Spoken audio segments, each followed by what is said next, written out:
What would you do if a stranger offered to pay your family's entire debt, but the price was your own freedom? Elena thought she knew exactly what she was getting into when she signed that contract. But what happened on her wedding night? That changed absolutely everything. Stay until the end, because this story has a twist you will not see coming. The pen felt heavier than it should. Elena stared at the black ink tip hovering above the signature line, her fingers trembling so violently she was certain everyone in the room could see. 23 pages of legal terms she barely understood. One signature that would erase her family's debt. One signature that would sell her future to a man she had met exactly 4 times. Dominic Sterling stood by the floor-to-ceiling windows of his penthouse office, his back turned to her, hands clasped behind him as he watched the city sprawl 62 floors below.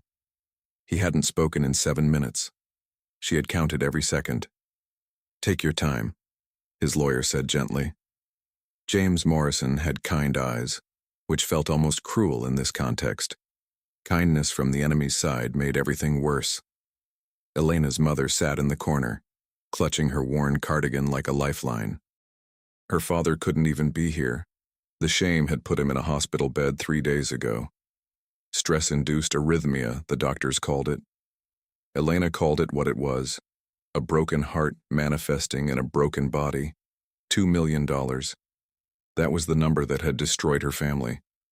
A failed business investment, a trusted partner who vanished with everything, loans taken from people who didn't accept late payments. The kind of people who sent photographs of your childhood home with red circles around the windows. And then, like smoke materializing into solid form, Dominic Sterling had appeared. She didn't understand why a man who owned half the commercial real estate in Manhattan would care about her family's pathetic debt. She didn't understand why his solution wasn't a simple loan or a payment plan. She didn't understand why he wanted her. Marriage. A real one, he had specified during their second meeting. Not a publicity arrangement, not a temporary contract. A real marriage, for a minimum of 2 years, after which she could file for divorce and walk away with enough money to never worry again. The terms were all there in the 23 pages. She would live with him, attend events as his wife, share his name, his home, his life, his bed. That clause was on page 14. She had read it 11 times, searching for loopholes that didn't exist. The marriage would be complete in all traditional aspects. The lawyer had cleared his throat when she asked what that meant. Dominic had simply looked at her with those slate blue eyes and said nothing. His silence was answer enough. "Elena." Her mother's whisper cracked through the sterile air. "Sweetheart, you don't have to." "Yes," Elena cut her off, her voice steadier than she felt. "I do." She pressed the pen to paper before her courage could dissolve. The ink bled into the signature line, sealing the letters of her name like a brand. Elena Vivian Carter. For the next 2 years, Elena Vivian Sterling. The moment the pen lifted, Dominic turned. He moved across the room with the contained grace of something dangerous pretending to be civilized. Each step was measured, deliberate, like a predator that didn't need to rush because it already knew its prey couldn't escape. He stopped directly in front of her, close enough that she caught the scent of his cologne, something dark and woody that probably cost more than her monthly rent. "Thank you," he said. 2 words. Just 2 words, spoken in a voice like velvet dragged over gravel. But the way he said them, the way his eyes held hers without blinking, without wavering, made Elena's stomach tighten in a way she refused to analyze. "The wedding will be Saturday," he continued, as if discussing a business meeting. "Small ceremony, immediate family only. That's 5 days from now." "Yes." She searched his face for something, cruelty, triumph, even simple satisfaction. But Dominic Sterling's expression revealed nothing. He was a vault wrapped in a Tom Ford suit, and she had just agreed to spend 2 years trying to crack the combination. Why me? The question escaped before she could stop it. She had asked before, during their first meeting, and he had deflected. But something about having just signed her life away made her bolder, more desperate for answers.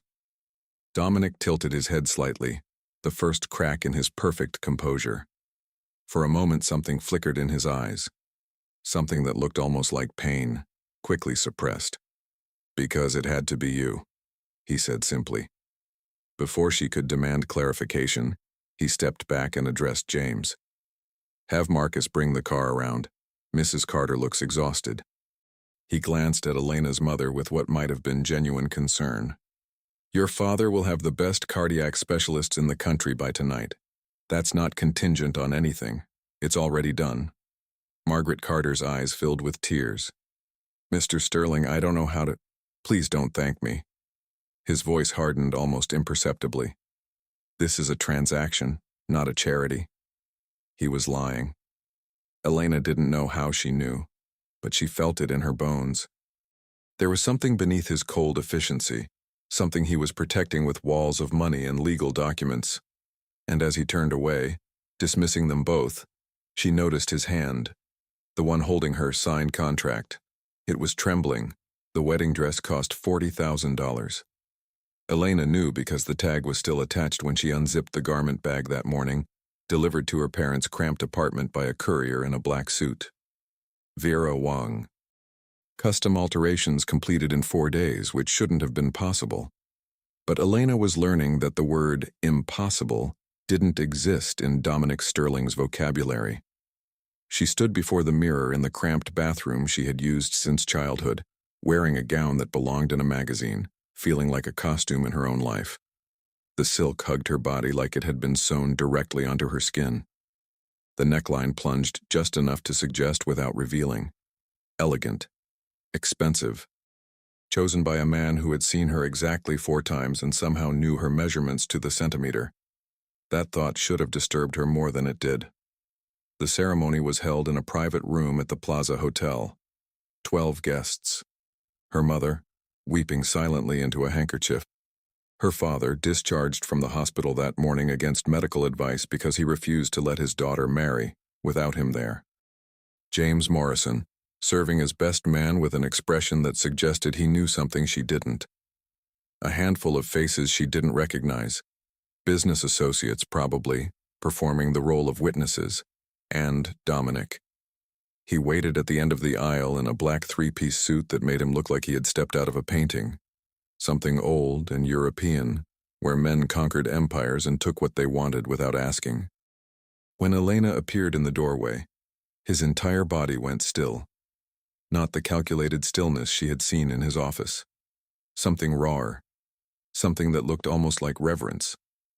She walked toward him on her father's unsteady arm, each step feeling like a countdown to detonation. The string quartet played something classical and romantic that felt absurd given the circumstances. This wasn't love. This was survival dressed in white silk. But when she reached him, when Dominic took her hand from her father's trembling grip, his touch sent electricity crackling up her arm. His fingers were warm and steady now. No trace of the tremor she had witnessed 5 days ago. He held her like she was something precious, something he had waited a long time to hold. "You look—" He paused, and for the first time, she saw him search for words. "You look exactly as I imagined." The priest began speaking.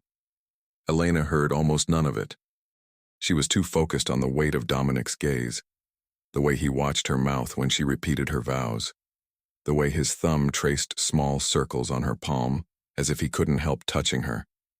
When he slid the ring onto her finger, a stunning oval diamond surrounded by smaller sapphires, his hands were steady. But his breath wasn't. She heard the slight catch, the barely perceptible tremor in his exhale. "I do," he said, and the words sounded less like a vow and more like a confession. The reception was mercifully brief. Champagne Elena couldn't taste. A cake she didn't remember cutting. Congratulations from strangers whose names she immediately forgot. Through all of it, Dominic stayed close. Not quite touching her, but always there. A magnetic presence at the edge of her awareness. At 9 o'clock, Marcus pulled the car around. The drive to Dominic's penthouse took 23 minutes. Neither of them spoke. Elena watched the city lights blur past the tinted windows, acutely aware of the heat radiating from his body beside her. of the way his thigh almost touched hers on the leather seat. The silence wasn't uncomfortable. It was charged, like the air before a thunderstorm. The penthouse was exactly as cold and beautiful as she remembered. Glass walls, modern art that probably cost more than her childhood home, furniture that looked designed rather than lived in. Helena, the housekeeper, had left champagne chilling and disappeared for the night. They were alone. Dominic shrugged off his jacket and draped it over a chair. He loosened his tie with one hand, watching her with an expression she couldn't read. "The master bedroom is down the hall," he said. "Your things have been moved in." Elena's heart hammered against her ribs. Page 14. The clause about traditional aspects. "I know what the contract says." She was proud of how steady her voice came out. "You don't have to pretend this is something it isn't." Dominic went very still. "What do you think this is?" "A transaction." She threw his own word back at him. "You bought me. I understand my obligations." Something dangerous flickered across his face. He crossed the room in 3 strides, stopping close enough that she had to tilt her head back to meet his eyes. This close, she could see the individual threads of silver in his irises, the faint scar through his eyebrow, the tension in his jaw. "Is that what you think?" His voice dropped, velvet over broken glass. "That I bought you for your obligations? Didn't you?" He raised one hand slowly, giving her time to pull away. She didn't. His fingers brushed her jaw, tilting her face toward his. The touch was gentle, almost reverent, but his eyes burned with something that looked like barely controlled hunger. "I have wanted you for 6 years, Elena." The words hit her like ice water. "That's impossible. We met 2 months ago." "No." He shook his head slowly, his thumb tracing her lower lip with devastating tenderness. "You met me 2 months ago. I have known you since you were 18 years old, playing piano at a charity gala, wearing a blue dress that didn't fit properly because you borrowed it from a friend." Elena's blood ran cold. She remembered that night. It was the last event her family attended before her father's business collapsed, before everything fell apart. She had been so nervous, so out of place among the wealthy donors. "You were there?" "I was 28, angry at the world, drowning in my father's legacy." His voice softened, something wounded bleeding through the cracks. "And then I heard you play. Chopin, Nocturne in E-flat major. And for 8 minutes, I forgot every terrible thing I had ever done." He reached into his jacket pocket and pulled out a folded piece of paper, yellowed with age. "This is why I found you," he said quietly. "This is why it had to be you." Elena took the paper with trembling hands, unfolded it, and the world tilted on its axis.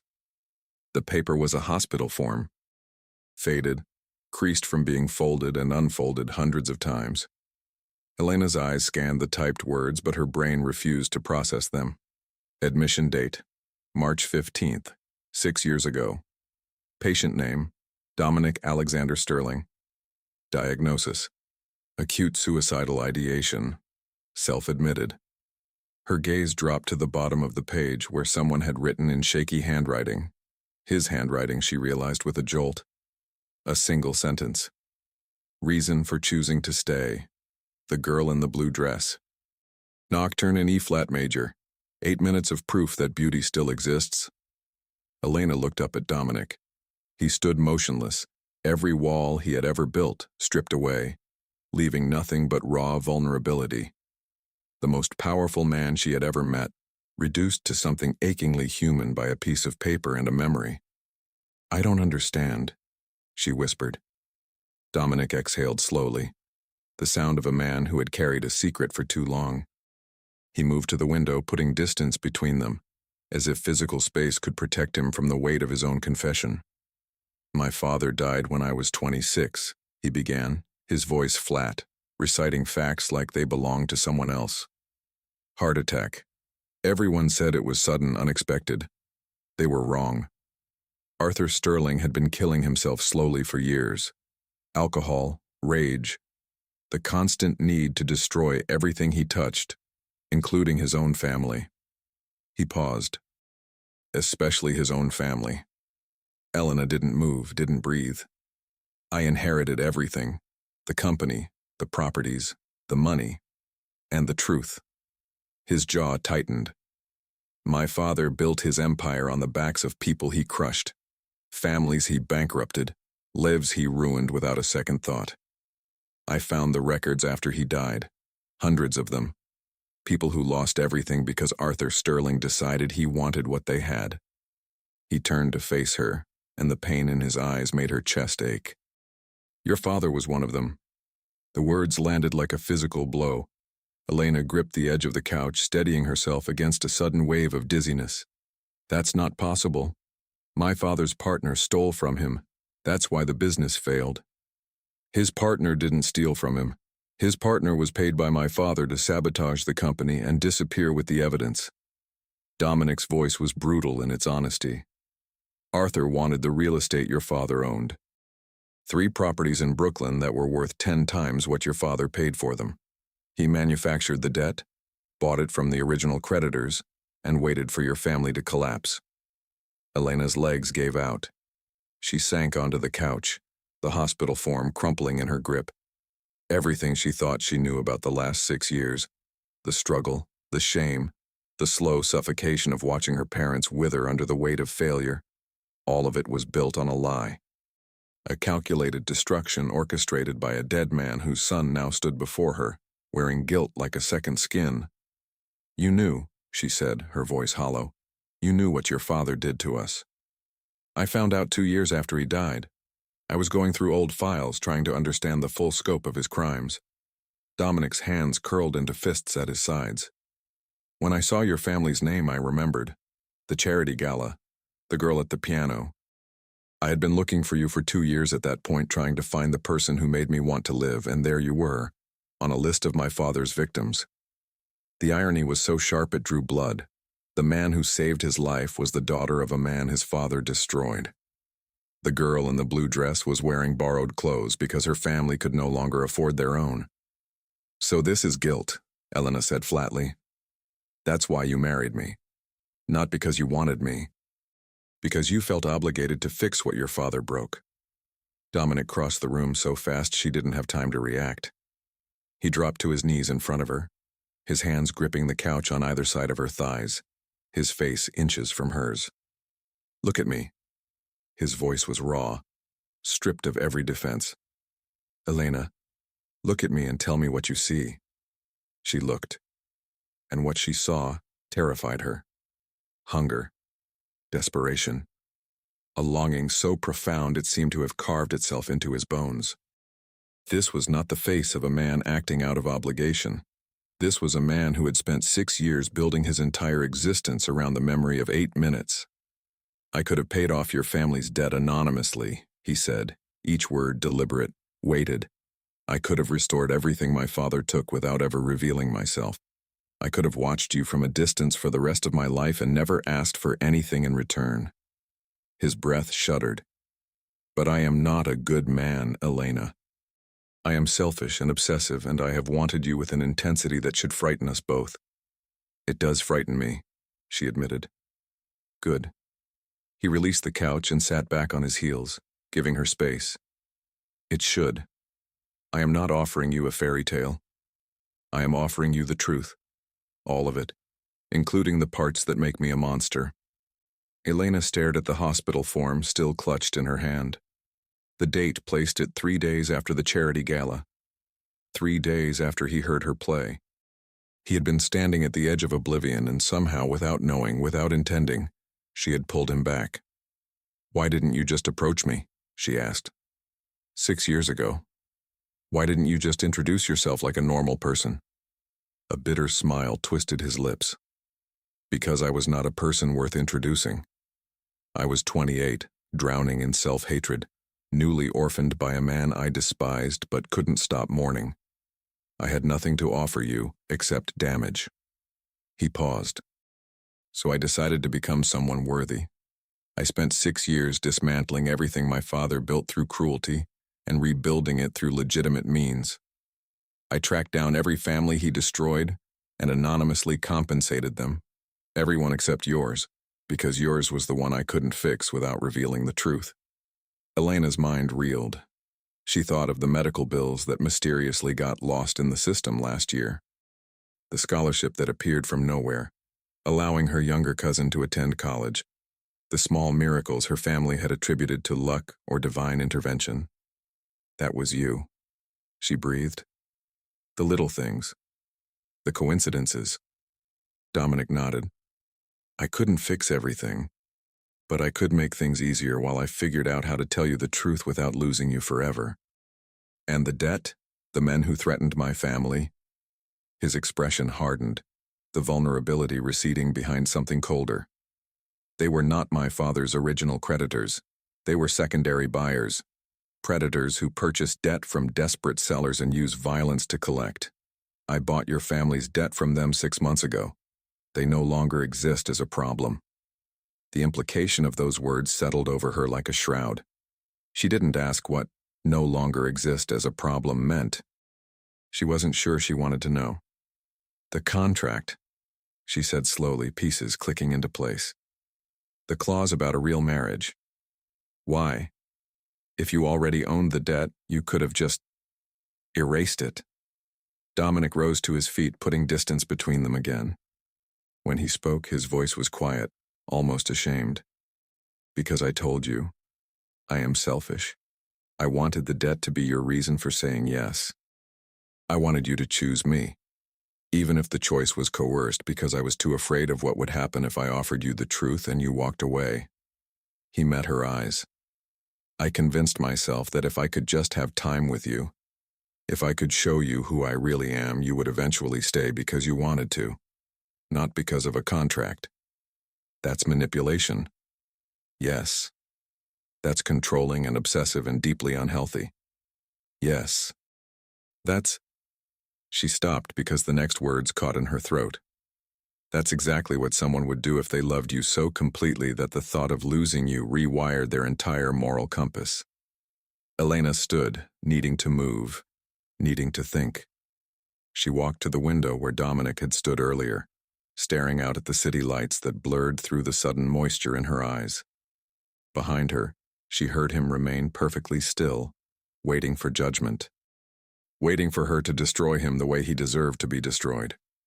But she couldn't stop thinking about the hospital form, about a 28-year-old man who chose to live because a stranger played Chopin, about 6 years of silent penance, anonymous generosity, and desperate longing, about the trembling hand that held her signed contract and the voice that said, I do, like a confession. What happens now? She asked without turning around. If I told you I want to leave right now tonight, and would you let me go? The silence stretched so long she thought he might not answer. Yes. The word sounded like it was pulled from his chest with hooks. The contract is not enforceable. James wrote it that way deliberately. You can walk out that door and never see me again, and your family's debt will remain erased. No conditions, no consequences. She turned. You would let me go. I would rather die than become my father. His voice cracked the first time she had heard it break. Keeping you against your will would make me exactly what he was. So yes, Elena, I would let you go. And I would spend the rest of my life regretting that I wasn't brave enough to tell you the truth from the beginning. Elena crossed the room slowly, watching his face as she approached. He stood rigid, barely breathing, like a man awaiting execution. When she stopped in front of him, close enough to touch, she saw that his hands were trembling again. She reached up and pressed her palm against his chest, feeling the violent hammer of his heart beneath her fingers. You're terrified, she said softly. I have never been more terrified in my life. She should leave. Every rational part of her brain screamed that this was too much, too fast, too complicated. He had manipulated her, deceived her, built an elaborate trap disguised as salvation. But he had also spent 6 years trying to become worthy of her. He had dismantled his father's legacy of cruelty and rebuilt it with his own hands. He had watched over her family from the shadows, asking nothing in return. And when she played piano at a charity gala, wearing a borrowed dress and dreaming of a life she couldn't afford, She had somehow reached through the darkness and pulled a stranger back from the edge of oblivion. "I'm not staying because of the contract," she said quietly. Hope flickered in his eyes, quickly suppressed. "Then why?" Elena thought about the question, about the answer, about the weight of everything he had confessed and everything she hadn't yet processed. She thought about 6 years of suffering that wasn't her family's fault, and a man who had tried to atone for sins he didn't commit. "Because I want to know who you really are," she finally said. "Not the man you pretend to be for the world, not the monster you think you are because of your father. The real you, the one who kept a hospital form in his pocket for 6 years. Dominic exhaled like he had been holding his breath for a decade. "That might take time. The contract says 2 years. That's a start." For the first time since she had known him, Dominic Sterling smiled. Not the calculated curve of lips she had seen at business functions, but a real smile. Surprised, wondering, almost boyish in its openness. It transformed his entire face, softening the sharp edges, revealing the man beneath the armor. "You are nothing like I imagined," he said. "Is that good or bad?" "It's terrifying." He lifted her hand from his chest and pressed his lips to her palm, his eyes never leaving hers. "And I have never wanted anything more." The kiss was inevitable. She felt it building like a wave, an unstoppable force of 6 years of longing and 2 months of tension, and 1 night of devastating truth. When his mouth finally met hers, it was gentle at first, asking permission, giving her every opportunity to pull away. She didn't. Her fingers curled into the fabric of his shirt, pulling him closer. The kiss deepened, his hands sliding into her hair, her back arching into the solid warmth of his chest. He tasted like champagne in desperation, and when a small sound escaped her throat, he groaned in response, the vibration sending electricity down her spine. When they finally broke apart, both breathing hard, his forehead rested against hers. "I should tell you," he murmured. "There's one more thing in the contract you haven't read." Elena pulled back slightly, searching his face. "What?" "Page 22, Clause 14. A hint of his earlier vulnerability returned. In the event that both parties develop genuine affection during the course of the marriage, all dissolution clauses become null and void." She blinked. "You wrote a loophole for falling in love?" James called it pathetically optimistic. I called it hope. Elena laughed, a real laugh, the first in longer than she could remember. The sound seemed to startle him, as if he hadn't expected joy to exist in this room full of confessions. "You are absolutely insane," she said. "Probably." He kissed her forehead, then her nose, then the corner of her mouth. "Is that a problem?" Before she could answer, her phone buzzed in her clutch, abandoned on the couch hours ago. She ignored it. It buzzed again, and again, and again. Dominic frowned. "That sounds urgent." Elena retrieved the phone with a sigh, expecting her mother checking in or maybe an overeager wedding guest. Instead, she found 17 missed calls and a string of frantic text messages, all from James Morrison. The last message made her blood run cold. "Elena, there's something Dominic doesn't know. About the original debt, about your father. Call me immediately. Do not let Dominic see this message. It changes everything." Elena locked herself in the bathroom, her hands shaking so violently she could barely hold the phone. On the other side of the door, Dominic waited in silence, giving her privacy she hadn't asked for but desperately needed. She called James. He answered on the first ring. "Thank God. Are you alone?" "I'm in the bathroom. Dominic is outside." Her voice was a whisper, as if the walls themselves might betray her. "James, what the hell is going on?" "I need you to stay calm." The lawyer's voice was tight, controlled. The voice of someone delivering news they didn't want to give. "I found something tonight. Something I should have found months ago, but the records were buried deep, hidden deliberately." Elena pressed her back against the cold tile wall, sliding down until she sat on the floor. Her wedding dress pooled around her like spilled milk. "Tell me." Your father didn't just lose money to Arthur Sterling's scheme, he was part of it. The words didn't make sense. Elena heard them, processed the syllables, but her brain refused to assemble them into meaning. That's impossible. My father was a victim, Dominic said. Dominic doesn't know. James cut her off. I'm telling you this before I tell him because you deserve the chance to process it first. Elena, your father was Arthur Sterling's inside man. He was paid to sabotage his own company, make it look like the partner stole everything, and walk away with a percentage of the profits from the property sales. The bathroom spun. Elena gripped the edge of the bathtub, fighting a wave of nausea. No, that doesn't make sense. We lost everything. Our house, our savings, my college fund, everything. Because your father got greedy. James's voice softened with reluctant sympathy. The original deal was supposed to net him $500,000, but he tried to renegotiate after the sabotage was complete, demanded more money, threatened to expose Arthur if he didn't comply. So Arthur buried him instead. Destroyed the evidence of the payoff, manipulated the secondary debt buyers to target your family, and made sure Richard Carter would never be able to prove his involvement or collect his payment. Elena thought of her father, the defeated man with the trembling hands and the broken watch, the man who couldn't look her in the eye when she signed Dominic's contract, the man who had collapsed from stress 3 days before her wedding. Not stress. Guilt. Does this mean... She couldn't finish the sentence. It means your father wasn't just complicit in Arthur's scheme, he was complicit in his own destruction, and by extension yours. James paused. It also means that Dominic has spent 6 years trying to atone for a crime your father helped commit. He dismantled his inheritance to compensate victims, including your family, without knowing that your father was a perpetrator, not a victim.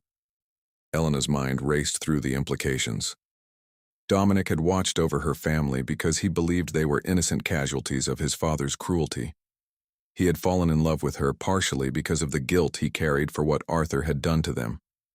His entire relationship with her was built on a foundation of atonement. Atonement for sins her own father had participated in.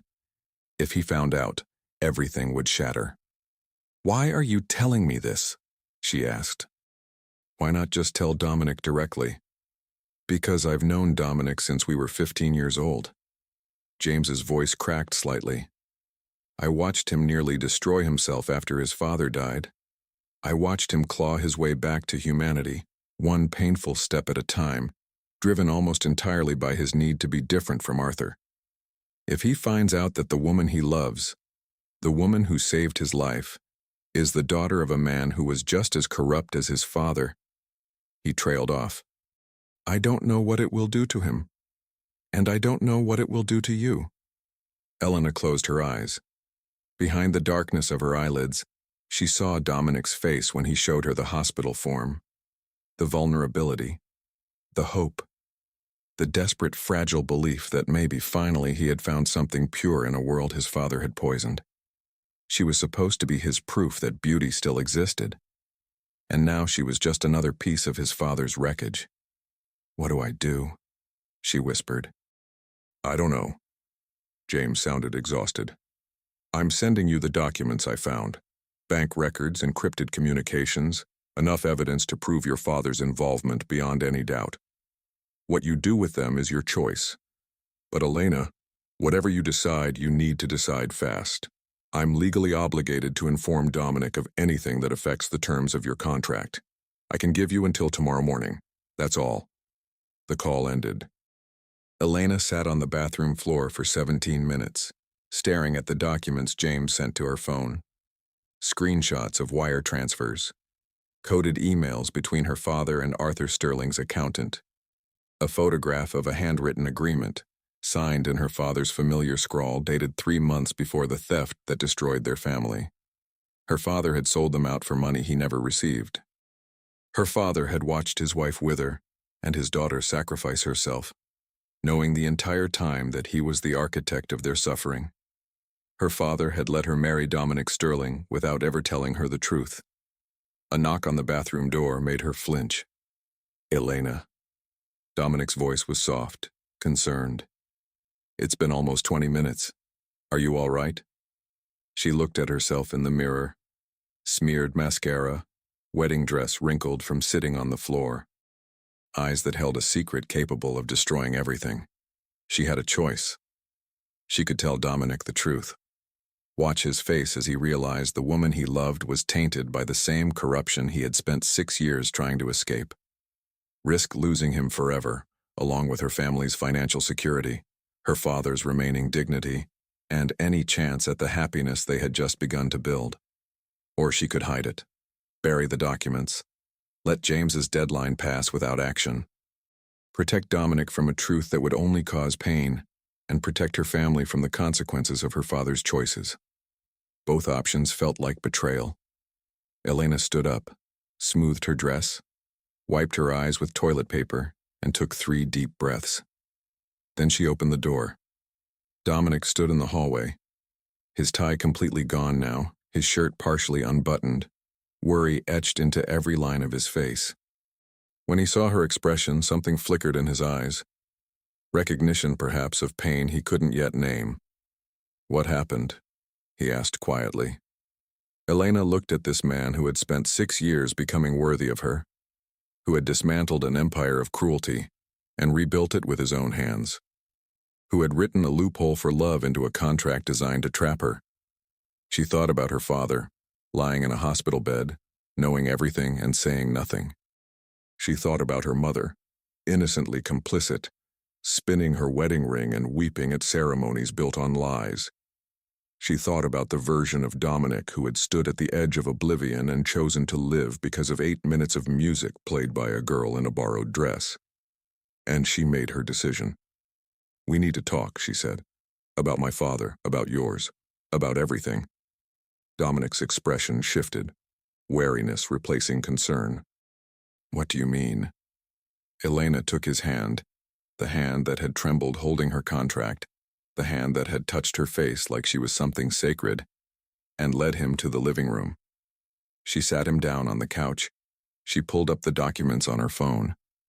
And she told him the truth.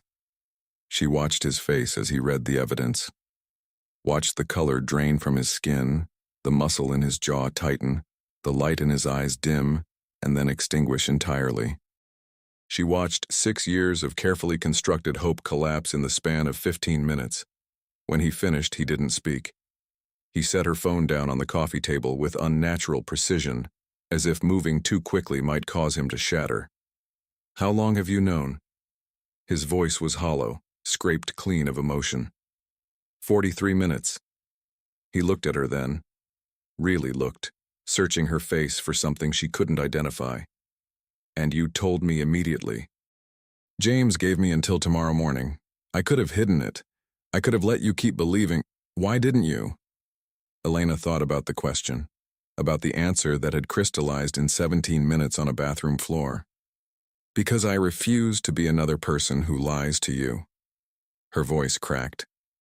"You have spent your entire life surrounded by people who hid the truth to protect themselves or to hurt you. Your father, the people who enabled him, everyone who knew what he was and said nothing." She reached for his hand and he let her take it, though his fingers remained limp. "I won't be one of them, even if the truth destroys us." Dominic stared at their joined hands. When he spoke, his voice was barely a whisper. "Your father knew. When you signed the contract, when you walked down the aisle, when you sacrificed everything for a debt he helped create, he knew, and he said nothing." "Yes. And your mother?" "I don't think she knows. She was falling apart just as much as I was. If she knew what he did." Elena shook her head. "It would destroy her." Dominic released her hand and stood up, walking to the window. The city lights glittered below, indifferent to the catastrophe unfolding 62 floors above. "I need you to leave," he said without turning around. The words hit her like a physical blow. "Dominic, I'm not ending this. I'm not sending you away permanently." His voice was carefully controlled, each word measured. "But I need time to process what you've just told me. And I can't do that with you here, looking at me like that." making me want to forgive everything because of the way you chose honesty over self-preservation. Elena stood on shaking legs. Where should I go? Helena prepared the guest suite on the floor below. It's fully furnished. Stay there tonight. He finally turned, and the devastation in his eyes made her chest ache. I will come find you in the morning. I promise. I need to be alone with this for a few hours. She wanted to argue, wanted to stay and fight and force him to process this together, the way partners should. But she recognized the fracture lines in his composure, the way he was holding himself together through sheer force of will. Okay, she said softly. I'll go. She was halfway to the door when his voice stopped her. Elena. She turned. Dominic stood silhouetted against the window, a dark figure framed by city lights, looking more alone than anyone she had ever seen. Thank you, he said, for telling me the truth, for not being like them. She nodded, unable to speak past the lump in her throat. The elevator doors closed between them, and Elena descended one floor into the unknown, wearing a $40,000 wedding dress and carrying the weight of her father's sins. She didn't sleep.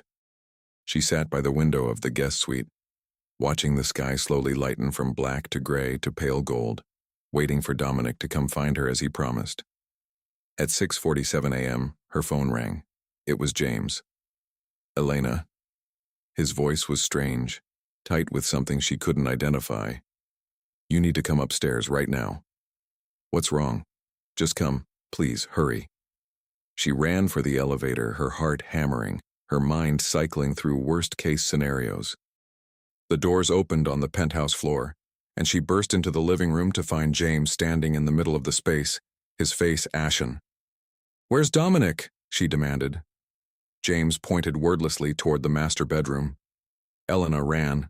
She found him on the floor beside the bed, unconscious, an empty bottle of whiskey beside him and his phone clutched in his hand. For one horrifying moment, she thought he was dead. Then she saw his chest rise and fall, shallow but steady. He's alive, James said from the doorway. I found him like this 10 minutes ago. He called me at 4 a.m. drunk, rambling about his father and your father and how he couldn't escape the poison no matter how hard he tried. I came as fast as I could. Elena dropped to her knees beside Dominic, cradling his head in her lap, stroking the hair back from his forehead. His eyes fluttered open, unfocused, and bloodshot. Elena? His voice was a ragged whisper. I'm here. I'm here. I didn't leave. I'm right here. I wrote something. He struggled to lift his phone, failing twice before James gently took it from his hand and passed it to Elena. Read it, please, before I lose my nerve. Elena looked at the screen. It was an email draft unsent addressed to her. She read it. And everything changed again. The email was written in fragments, the grammar of a man unraveling. Elena, I have been sitting here for 3 hours trying to understand what I feel. The whiskey isn't helping, nothing helps. So I'm going to write it down because maybe if I see the words, they'll make sense. Your father helped destroy my family's victims. Your father was complicit in the same corruption I have spent 6 years trying to erase. Your father let you sacrifice yourself for a debt he helped create, and he never said a word. I should hate him. I should hate you by extension. I should feel betrayed and disgusted and used. But here's what I can't stop thinking about. You didn't know. You were 18 years old, wearing a borrowed dress, playing piano at a charity gala, completely unaware that your father had already set the wheels of your destruction in motion. You were innocent. You are innocent. And when you found out the truth, when you had every reason to hide it, to protect yourself and your family, you chose honesty instead. You chose me instead. Do you understand what that means? In my entire life, no one has ever chosen truth over self-preservation when it came to me. My father lied to protect his legacy. My mother lied to protect her lifestyle. Every person I've ever trusted eventually revealed that their loyalty had a price. But you had 43 minutes. 43 minutes to decide whether to destroy everything we were building or protect the lie. And you walked out of that bathroom and handed me the knife to cut my own heart out.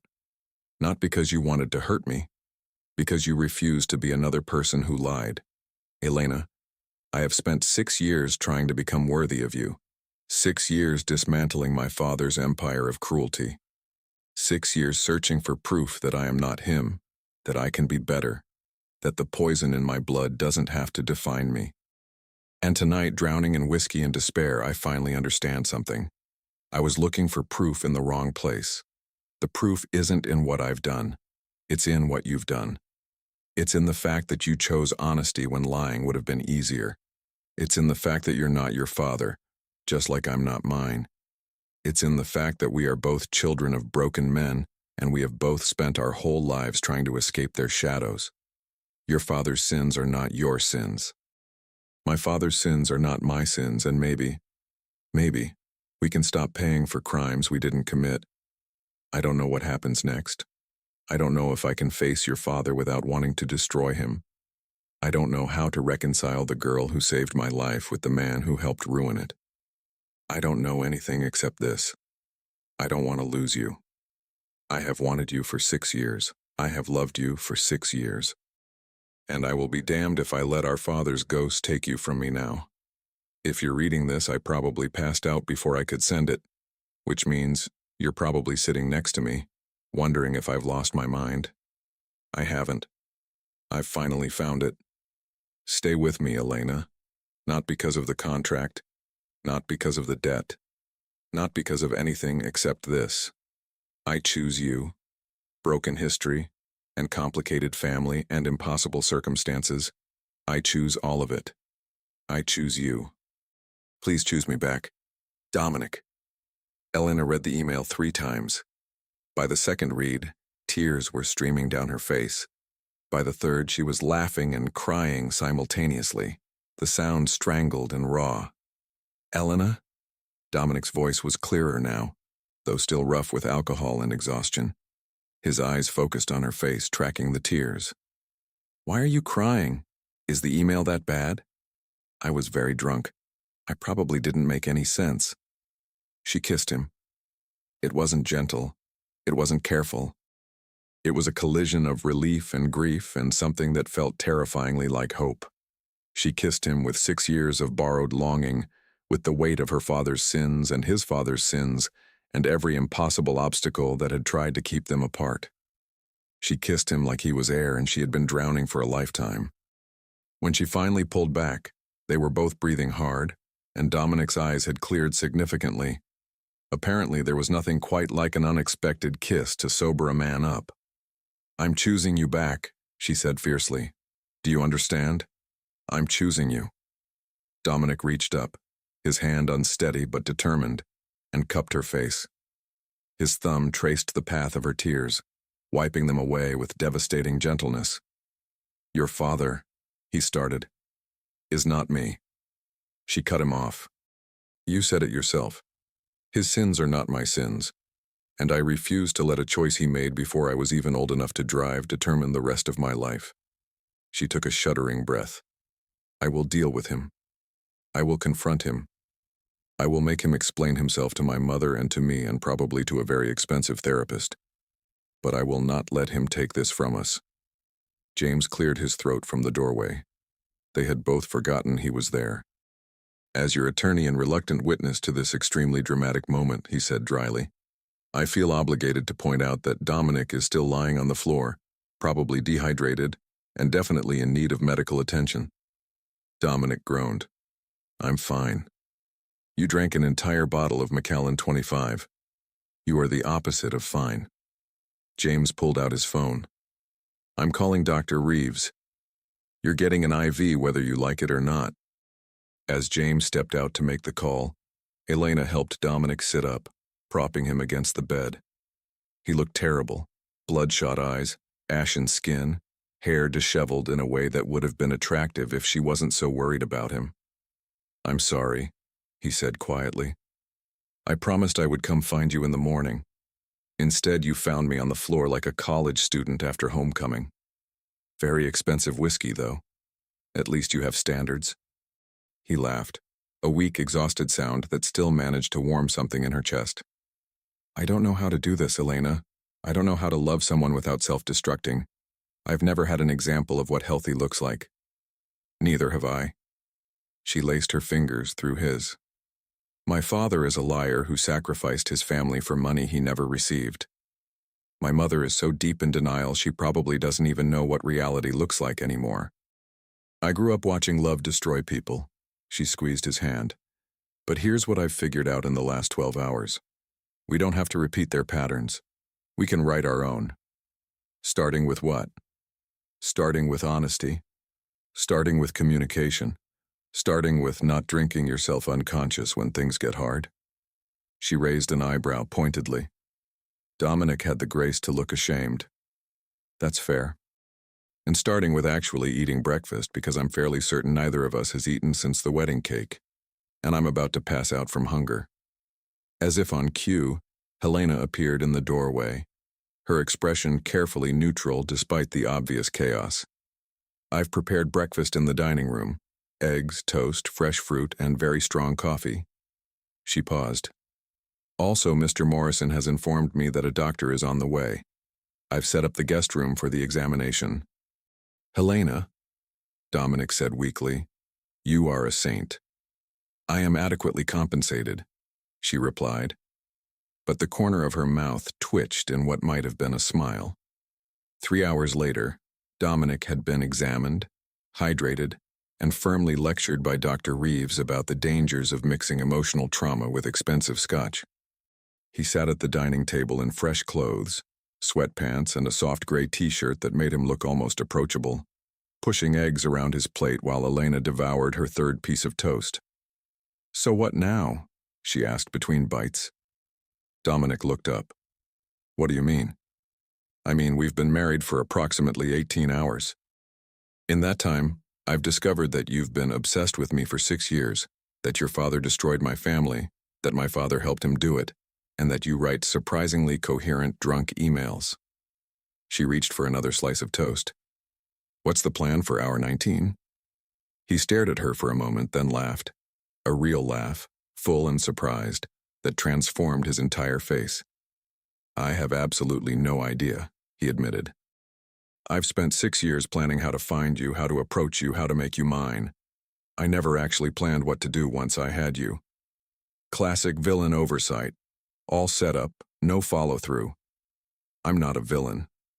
You literally bought my family's debt to coerce me into marriage. That's at least villain adjacent.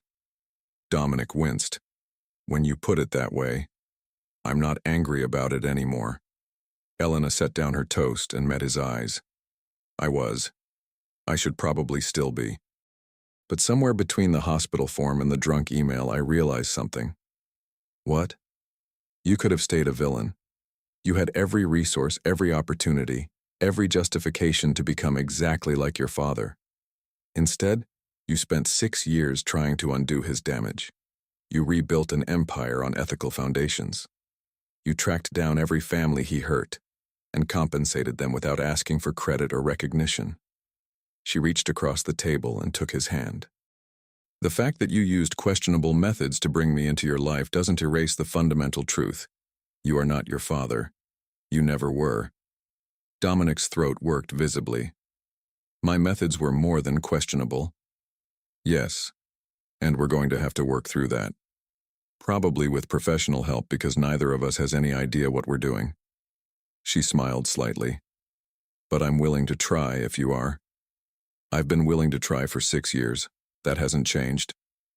The morning sun streamed through the floor-to-ceiling windows, casting warm light across the cold, modern surfaces of the penthouse. For the first time, the space didn't feel like a prison. It felt like potential. I need to see my father, Elena said finally. Today, before I lose my nerve. Dominic nodded slowly. Do you want me to come with you? No. She shook her head. This is something I need to do alone. But I need to know that you'll be here when I get back. I will be here. He lifted her hand to his lips, pressing a kiss against her knuckles. I will always be here. Elena found her father in his hospital bed, looking smaller than she had ever seen him. The machines beeped their steady rhythms. Her mother had gone to get coffee, leaving them alone for the first time since the wedding. Richard Carter looked at his daughter, and something in his face crumpled. "You know?" he said. It wasn't a question. "I know." He closed his eyes, tears leaking from the corners. "I never meant for it to go this far. It was supposed to be a simple deal. Get the money, get out, start fresh somewhere else. I didn't know Arthur would—" "Stop." Elena's voice was cold. "I don't want excuses. I don't want justifications. I want you to understand what you did." She sat down in the chair beside his bed, close enough to see every line of guilt etched into his face. "You watched me grow up in poverty that you helped create.